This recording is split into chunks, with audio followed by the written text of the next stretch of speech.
कहानी एक पुराने शाही हवेली से शुरू होती है जो एक छोटे से गांव में स्थित है। यह हवेली सिद्धार्थ चतुर्वेदी शाइनी आहूजा के पूर्वजों की जागीर होती है। सिद्धार्थ और उसकी पत्नी अवनी विद्या बालन अमेरिका से वापस आते हैं और फैसला करते हैं कि वे इस हवेली में रहेंगे जो उनके खानदान का पुराना घर है। हवेली के लोग बहुत डरे हुए होते हैं क्योंकि एक पुराने कमरे में मंजुलिका नाम की आत्मा कैद है।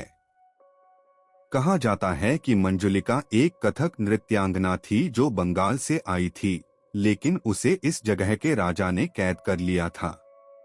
मंजुलिका किसी और से प्यार करती थी, लेकिन राजा ने उसे अपने महल में कैद कर लिया। राजा ने उसके प्रेमी को मार डाला और दुख व गुस्से में मंजुलिका ने भी अपनी जान दे दी।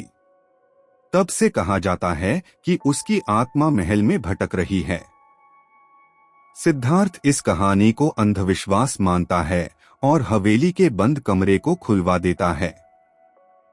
इसके बाद हवेली में अजीबोगरीब घटनाएं होने लगती हैं। अवनी को रात में अजीब हरकतें करते देखा जाता है। कभी वह बंगाली भाषा बोलने लगती है, कभी कथक करती है और कभी बिना वजह गुस्सा हो जाती है। लोगों को शक होने लगता है कि मंजुलिका की आत्मा उसके अंदर आ चुकी है। सिद्धार्थ अपने दोस्त और मशहूर मनोचिकित्सक डॉक्टर आदित्य श्रीवास्तव अक्षय कुमार को बुलाता है।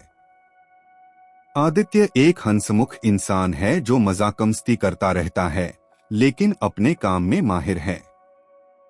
वह हर चीज का विश्लेषण करने लगता है। पहले तो सभी को लगता है कि यह सब केवल एक भ्रम है, लेकिन धीरे धीरे आदित्य को महसूस होता है कि कुछ तो गलत हो रहा है। हवेली में और भी लोग होते हैं, जैसे राधा, अमीषा पटेल जो सिद्धार्थ की बचपन की दोस्त है और घर के कामकाज संभालती है।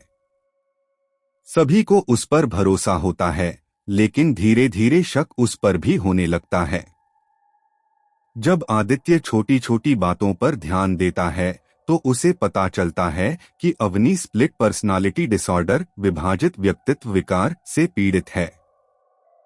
उसकी एक और पहचान मंजुलिका के रूप में सामने आती है, जो तब प्रकट होती है जब अवनी की असली पहचान दब जाती है।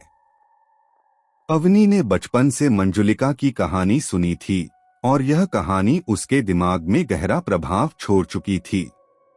जब उसने वह पुराना कमरा देखा तो उसके अंदर मंजुलिका की पहचान जाग गई और वह उसकी दूसरी शख्सियत बन गई। अवनी की यह दूसरी पहचान इतनी शक्तिशाली हो गई कि वह खुद को असली मंजुलिका मानने लगी और सिद्धार्थ को राजा समझने लगी। उसके दिमाग में यह बात बैठ गई कि राजा ने मंजुलिका के प्रेमी को मार दिया था, इसलिए अब वह सिद्धार्थ को भी मारना चाहती थी। जब अवनी पूरी तरह मंजुलिका बन जाती है तो वह सिद्धार्थ को मारने की योजना बनाती है, लेकिन आदित्य एक मनोवैज्ञानिक चाल का इस्तेमाल करता है। वह एक कथक प्रतियोगिता आयोजित करता है जिसमें अवनी पूरी तरह मंजुलिका बन जाती है। आदित्य उसे विश्वास दिलाता है कि आज उसका बदला पूरा होगा। जैसे ही वह सिद्धार्थ को मारने के लिए आगे बढ़ती है, आदित्य उसे एक हिप्नोटिज्म सम्मोहन तकनीक से बेहोश कर देता है। फिर एक तांत्रिक विधि से उसके अंदर की मंजुलिका की पहचान हमेशा के लिए खत्म कर दी जाती है। अवनी दोबारा सामान्य हो जाती है, लेकिन उसे याद नहीं रहता कि उसके साथ क्या हुआ था। अंत में सब कुछ सामान्य हो जाता है। आदित्य मजाक करता है, सिद्धार्थ और अवनी अमेरिका चले जाते हैं और हवेली फिर से एक आम जगह बन जाती है। यह फिल्म हॉरर, कॉमेडी और मनोवैज्ञानिक थ्रिलर का एक शानदार संयोजन है। विद्या बालन की एक्टिंग इस फिल्म का सबसे मजबूत पहलू है, जबकि अक्षय कुमार की कॉमेडी फिल्म को मनोरंजक बना देती है। चलते हैं अपनी दूसरी वीडियो की तरफ। अजीब मेहमान। रात के 3 बज रहे थे। रियाज अपनी दुकान बंद करके घर जा रहा था। वह हमेशा की तरह शॉर्टकट लेने के लिए कब्रिस्तान के रास्ते से गुजरने लगा। यह रास्ता सुनसान और डरावना था, लेकिन उसका यहाँ से गुजरना आम बात थी। आज कुछ अजीब था। हवा में एक ठंडक थी जो सीधा हड्डियों तक महसूस हो रही थी। चारों तरफ गहरा सन्नाटा था। जब रियाज कब्रिस्तान के बीचों बीच पहुंचा तो उसे महसूस हुआ कि कोई उसके पीछे चल रहा है। उसने मुड़कर देखा, लेकिन वहां कोई नहीं था। उसने अपनी रफ्तार तेज कर दी, लेकिन पैरों की आहट अब और भी करीब महसूस हो रही थी। डर के मारे उसने जोर से पुकारा, कौन है, मगर कोई जवाब नहीं आया।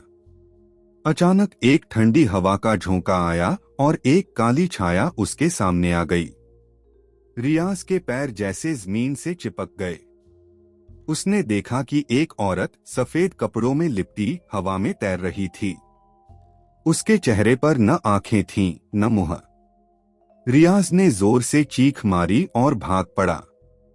जब वह कब्रिस्तान से बाहर निकला, तभी उसे महसूस हुआ कि उसकी जेब में कुछ है। उसने कांपते हाथों से जेब में हाथ डाला और एक पुराना मुरझाया हुआ फूल निकला। उसी समय एक हल्की सी आवाज उसके कानों में गूंज रही थी, तुम वापस आओगे। अगर वीडियो अच्छी लगी हो तो लाइक, सब्सक्राइब और शेयर करना न भूलें।